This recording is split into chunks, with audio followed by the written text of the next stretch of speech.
கர்நாடக மாநிலத்தின் முன்னாள் டிஜிபி ஓம் பிரகாஷ் அவரது வீட்டில் வைத்து கொலை செய்யப்பட்டுள்ளார். என்ன நடந்தது விரிவாக பார்க்கலாம். பீகார் மாநிலத்தைச் சேர்ந்தவர் முன்னாள் டிஜிபி ஓம் பிரகாஷ். 1981ஆம் ஆண்டு பேட்ச் IPS அதிகாரியான இவர் கர்நாடக மாநிலத்தின் முன்னாள் டிஜிபியாகவும் பணியாற்றியுள்ளார்.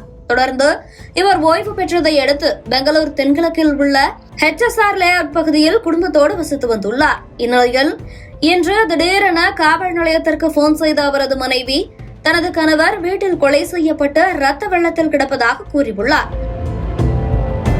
உடனடியாக அவரது வீட்டிற்கு சென்று பார்த்தபோது அவரது வீட்டில் ரத்த வெள்ளத்தில் சடலமாக கிடந்துள்ளார்.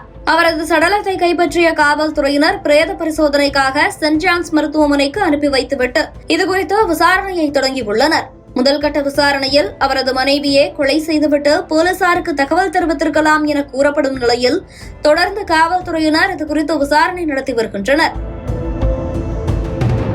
கொலை செய்யப்பட்டு கிடந்த மூத்த IPS அதிகாரியான ஓம் பிரகாஷ் மார்ச் 1, 2015ஆம் ஆண்டு மாநிலத்தின் தலைமை இயக்குநர் மற்றும் காவல் ஆய்வாளராக பொறுப்பேற்றார்.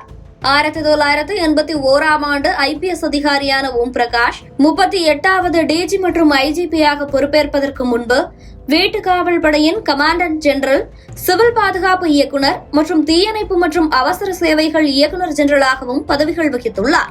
முன்னாள் IPS அதிகாரி ஒருவர் தனது வீட்டிலேயே வைத்து கொலை செய்யப்பட்டுள்ள சம்பவத்தில் அவரது மனைவியை காவல்துறையினர் விசாரணையில் எடுத்துள்ள சம்பவம் பரபரப்பை ஏற்படுத்தியுள்ளது. முழு விசாரணை முடிந்த பிறகே எப்படி கொலை செய்யப்பட்டார், யாரால் கொலை செய்யப்பட்டார் என்பது உறுதியாகும் என காவல்துறை தரப்பில் தெரிவிக்கப்பட்டுள்ளது.